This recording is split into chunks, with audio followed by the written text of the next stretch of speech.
Quelques mots sur le Labo 4 de VHDL. Le but du jeu ici, c'est d'écrire et de tester un banc de test pour corrélateur radar. On aura donc un composant qui sera capable de faire le produit de corrélation. Donc au passage, vous noterez que vous avez des sources à récupérer. Donc là, on est dans un contexte où on envoie un signal en l'air, ce signal rebondit sur la cible et revient, et il faut être à même de dire si ce qu'on récupère à un instant donné, c'est bien ce qu'on a envoyé. Et donc ce qui permet de dire cela, c'est le produit de corrélation qui permet d'estimer la similitude entre deux signaux. Donc on a un signal de référence qu'on mettra dans une mémoire notée ref, et au cours du temps, on reçoit des échantillons qui sont placés dans une mémoire appelée res. Donc là, par exemple, j'ai déjà en mémoire un signal de référence. Bon, ici c'est un cas très simple où on a des 1 comme signal de référence. Au fur et à mesure, on reçoit des signaux. Et donc, à chaque nouvel échantillon reçu, on calcule le produit de corrélation. Donc, on fait c'est la sigma sur tous les échantillons. Donc, c'est 1 fois 0, plus 1 fois 0, plus 1 fois 0. Ça fait donc 0. Échantillon suivant reçu, c'est 0. Même calcul, résultat vaut 0. Et à un moment donné, commence à apparaître le signal qui a rebondi sur la cible. Donc on commence ici à recevoir le 1. On le range dans la pile de réception. On fait le produit de corrélation, là le résultat vaut 1. On continue de recevoir le signal correspondant à celui de référence. Et à un moment donné, on va avoir la même chose dans les deux piles. Le produit de corrélation ici donne le résultat 4. On est ce qu'on appelle le pic de corrélation. Et après, le signal va disparaître en quelque sorte. On va à nouveau récupérer des zéros. Et donc le produit de corrélation va diminuer. Donc là, on dit également que la corrélation de deux signaux carrés, ça fait un triangle. Donc voilà l'idée. Nous, on va décrire un composant pour réaliser ces opérations. Alors après, en termes de signaux, bon, si on se contente de signaux carrés, bon, déjà, d'une, le pic de corrélation, il n'est pas très franc. Donc après, qu'est-ce que ça devient dans le bruit? À mon avis, pas grand-chose. Et il y a des signaux qui ont comme caractéristique d'être plus facilement détectables dans un environnement bruité. C'est ce qu'on appelle les signaux chirp. Et pour le coup, les signaux avec lesquels on va faire les calculs, ce seront des signaux de ce type. On a donc un composant supplémentaire qu'on appelle le stimulateur qui va envoyer ces signaux-là. Ils sont assez complexes, donc on ne va pas s'amuser à envoyer des choses point par point en simulation. Voilà, là on a un composant qui va se charger de le faire. Alors on peut noter un signal ref qui permet de dire au corrélateur, bon là ce qu'on est en train d'envoyer, c'est le signal de référence, donc tu me ranges ça dans ta mémoire référence. Quand ref passe à 0, tout nouvel échantillon fourni au corrélateur doit être placé dans la pile de réception. Le reset évidemment. Et autre chose à noter, ce sont les horloges. Donc il faut bien distinguer l'horloge du corrélateur, clock, qui elle est très très rapide. Et à côté de ça, clock fonctionne, le stimulateur fonctionne sur clock de manière synchrone. Et c'est à ce rythme que vont être livrés les échantillons. Et vous voyez que clock c'est un signal d'entrée du corrélateur. Alors attention, ce n'est pas une horloge, c'est juste un signal d'entrée asynchrone, mais c'est ce qui va permettre de savoir si un nouvel échantillon est envoyé ou pas. Donc la séquence envoyée par le stimulateur, c'est pour commencer les échantillons de référence. Donc là on note que parallèlement le signal ref vaut 1. Et après on va envoyer à nouveau donc, ces mêmes échantillons sans bruit. Donc, soit il y a des zéros, soit à un moment donné c'est le signal qui apparaît. Donc quand on va être ici, on aura théoriquement un pic de corrélation si ça se passe bien. Après on a du bruit et on a le signal noyé dans le bruit. Et si ça marche bien, on devrait quand même voir apparaître un pic de corrélation également. Bon, après, si on zoome, on voit que clock et clock E ne sont pas à la même fréquence. Clock E, on va considérer qu'il est 44 fois plus lent que clock. Dans un premier temps, tout nouvel échantillon qui arrive va être placé dans la pile de référence. Il n'y a pas de calcul particulier à faire. Par contre, dès que ref passe à 0, tout nouvel échantillon doit être placé dans la pile de réception et doit faire après l'objet du calcul de corrélation. Alors je peux vous montrer finalement le résultat si tout marche bien. Voilà, donc les signaux shear puis les signaux un petit peu tordus comme ça. Donc là on voit la séquence donc signal de référence, donc là on enregistre. Après signal en réception, on a en parallèle le pic de corrélation. Même chose avec le bruit. Vous voyez qu'on voit quand même le pic de corrélation. Et donc une fois qu'on a envoyé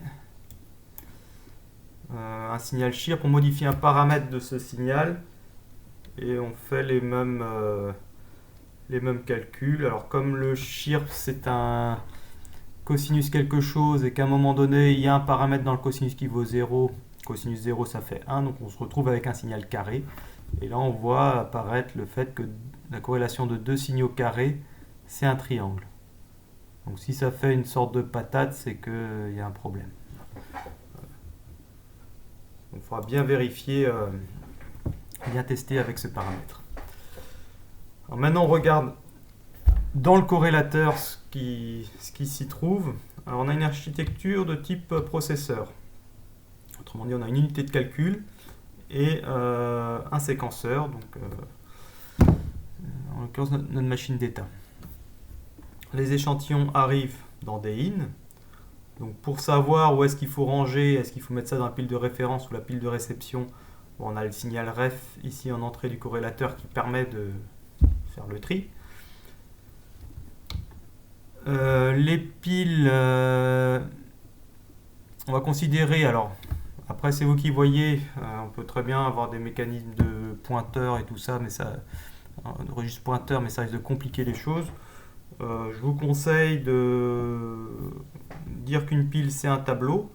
Donc vous pouvez reprendre l'idée de la description de la mémoire ROM dans le Labo 3. Donc on a un tableau et on va considérer que ce qu'on voit en sortie de la pile, c'est le contenu de la case du bas. Donc les deux piles de toute façon sont identiques. Alors après, soit on fait une remise à zéro de la pile. Donc là, il faut bien mettre à zéro chacune des cases. Donc là, ça suppose l'utilisation d'une petite boucle for. Soit on fait un chargement. Donc si un lot pile est demandé, il faut prendre tous les échantillons, décaler d'un cran vers le bas.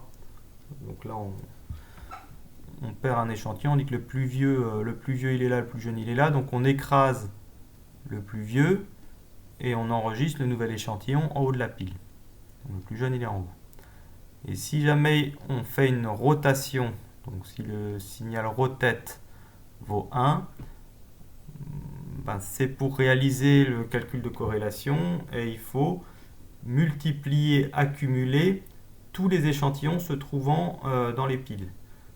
Donc il faut faire défiler tous les échantillons dans la dernière case de telle sorte que on les voit défiler en sortie de la pile.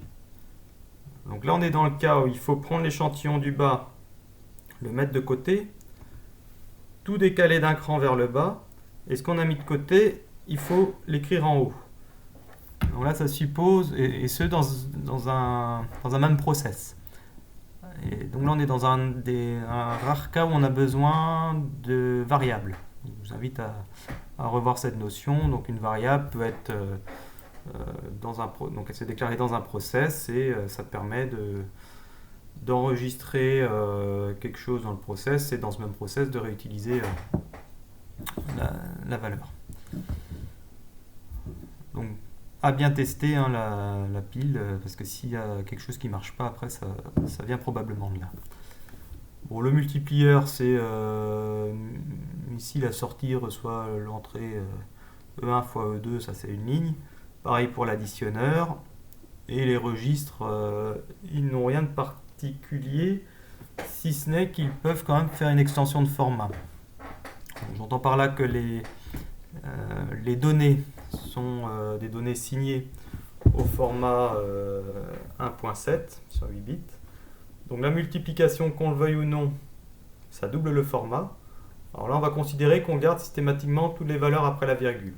Donc si on fait 1.7 par 1.7, ça fait du 2.14. Rappelez-vous, quand on faisait des multiplications avec les nombres à virgule en base décimale, il y avait des histoires où on décalait la virgule. En binaire, c'est la même chose. 2.14. Donc le point 14, on va se dire, on se le traîne tout du long. Et supposons que dans les deux piles, on ait des 1 partout, 0,99. C'est vrai qu'il faut coder la valeur 44, puisqu'il y a 44 cases. Et cette valeur 44, en signé, ça tient sur 7 bits. C'est pour ça que, du fait de la multiplication-accumulation, il faudra considérer 7 bits pour la partie entière du codage virgule fixe. Donc en gros, on passe ici, le registre il fait passer de 2.14 à 7.14, ça s'appelle une extension de format. Il ne s'agit pas de rajouter des zéros, mais de considérer le bit de poids fort en entrée pour faire l'extension. Si c'est 0, on complète avec des zéros, si c'est des 1, on complète avec des 1. Après, l'autre registre, lui, il a le même format en entrée et en sortie. Voilà, donc après, on accumule, puisque l'addition ici doit traiter des données de même format. E1 et E2 doivent être en 7.14 tous les deux, et le résultat est en 7.14. Alors là, on est sur une architecture série. Donc on fait, il faut 44 coups d'horloge pour réaliser un produit de corrélation avec 44 échantillons. Bon, on aurait pu se dire, on prend un multiplieur 44 voix, un additionneur 44 voix, et puis tout aurait été fait en un coup d'horloge, et ça marche aussi. Bon, simplement, c'est une architecture qui prend un peu plus de place. Mais bon, c'est une autre piste de réflexion. Si on veut aller à mi-chemin pour traiter le calcul un peu plus rapidement, on peut paralléliser déjà pour diviser par 2 le temps de calcul. Donc là, on a en parallèle deux multiplieurs accumulateurs. Voilà, revenons ici. Donc la description des composants, mis à part la pile, n'a rien de bien compliqué. Il faut décrire également le corrélateur, donc il faut évidemment à un moment donné dessiner le diagramme d'état. Donc ça, je vous demanderai de me le faire parvenir d'une manière ou d'une autre. Donc ça peut être à main levée si vous avez de quoi scanner, ou vous pouvez dessiner ça avec un logiciel de dessin. Donc à cette occasion, je vous conseille de jeter un coup d'œil à Inkscape. Donc là-dedans, j'ai schéma avec Inkscape. On peut faire plein de choses avec ce logiciel, donc ça vaut le coup de maîtriser un logiciel qui est performant, multiplateforme et gratuit. Ça servira toujours plutôt que d'utiliser Paint. C'est toujours une bonne chose. Alors il faut décrire donc ce diagramme d'état, donc essayer d'expliquer ce qui va se passer dans le temps. On a un état initial. Vous faites un reset, vous arrivez dans un rond, et là vous faites tous les R à Z. Comme ça c'est fait. Et après on va être dans la configuration où on attend les éléments, les échantillons qui arrivent sur DIN. Et donc là on suppose que ref vaut 1, donc tant que ref vaut 1, donc je vais essayer de mimer l'horloge, donc ref vaut 1. On va dire plutôt que ref vaut 1 et clock E qui est en entrée du corrélateur il vaut 0. Donc au début clock E vaut 0. Si ref passe à 1, ça veut dire qu'il y a un nouvel échantillon en entrée. Donc là, il faut que je fasse un chargement, il faut que je fasse un load pile ref. Et seulement un seul. Oui, un seul load pile ref. Donc une fois que j'ai fait cet état chargement, tout de suite après, j'ai un état où j'attends. Donc j'ai un état d'attente, tant que clock vaut 1. Clock passe à 0, nouvel état d'attente. Donc je suis dans un état où je fais rien finalement, rien de particulier. Et quand clock repasse à 1, là il y a un nouvel échantillon à prendre en compte. Donc je repasse dans l'état où je faisais un load pile ref. Donc je vais être comme ça en boucle dans ces trois états. Donc sachant que l'état de chargement, je vais dans l'état d'attente avec une transition inconditionnelle. Donc je suis dans ces états-là tant que finalement mon ref passe à 1. Quand ref passe à 0, donc là cette fois, je vais avoir un état de chargement où je vais faire load pile ref. Et tout de suite après, je vais avoir un état de calcul où je vais faire tourner les échantillons et faire les load registers là, pour faire les multiplications et accumulations. Et ça va durer 44 coups d'horloge. Alors après, 43, 44, j'en sais rien, c'est le genre de choses qu'il faut vérifier après en simulation. Pour se repérer dans le temps, vous voyez qu'il y a un compteur associé à la machine d'état. Donc c'est pas la pile qui sait qu'il faut faire 44 coups d'horloge, faut pas l'écrire là-dedans. C'est bien le séquenceur qui contrôle l'unité de calcul et qui se repère avec son compteur. Voilà, donc on fait les calculs. Donc bien évidemment, il faut, pour que ça marche, il faut que clock ici soit au moins 44 fois plus rapide que clock. À l'issue du calcul, deux cas se présentent. Soit j'ai terminé le calcul alors que clock vaut encore 1, donc j'ai un état d'attente et j'ai un autre état d'attente quand clock vaut 0. Soit j'ai à l'issue du calcul clock vaut déjà 0, donc j'ai un état d'attente pour que clock repasse à 1. Et à ce moment-là, comme ref vaut 0, j'enregistre la valeur, je fais mes calculs et ainsi de suite. Et je vais après repasser à l'étape où je charge la pile de référence avec des nouvelles valeurs puisque le stimulateur va changer un paramètre dans le signal chirp. Voilà, donc après il y a des petites choses, notamment la généricité, donc on peut faire intervenir un paramètre, donc ça c'est dans les... J'ai expliqué ça dans autres éléments du langage dans le cours. Donc on peut par exemple rendre la pile générique, le nombre d'éléments dans la pile générique.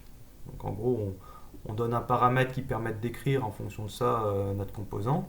Donc si notre paramètre va valoir 44 par défaut, et si j'envisage une architecture parallèle série, là j'ai juste à changer ce paramètre dans l'instanciation. Donc comme ça j'ai pas à redécrire un composant. Et de la même manière, on peut rendre les registres génériques aussi si vous le souhaitez. Après, c'est pas une obligation, mais c'est quand même une notion intéressante qui finalement n'est rien d'autre qu'une sorte de DS-define dans un programme en C. Voilà, donc l'objectif c'est de faire déjà de décrire ça, de faire en sorte que ça marche et que les tests soient corrects. Et puis après, si vous avez un petit peu de temps sur la lancée, vous pouvez essayer de traiter l'architecture série parallèle. C'est pas très long finalement, il y a juste des petits composants à rajouter, mais rien de neuf, et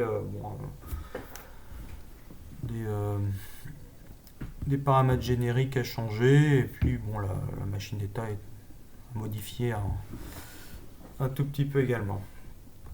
Voilà, je pense avoir fait le tour. De toute façon, je suis présent si vous avez des questions par chat ou par mail, et puis ça devrait bien se passer. On se donne à nouveau 3 UC pour finir ça.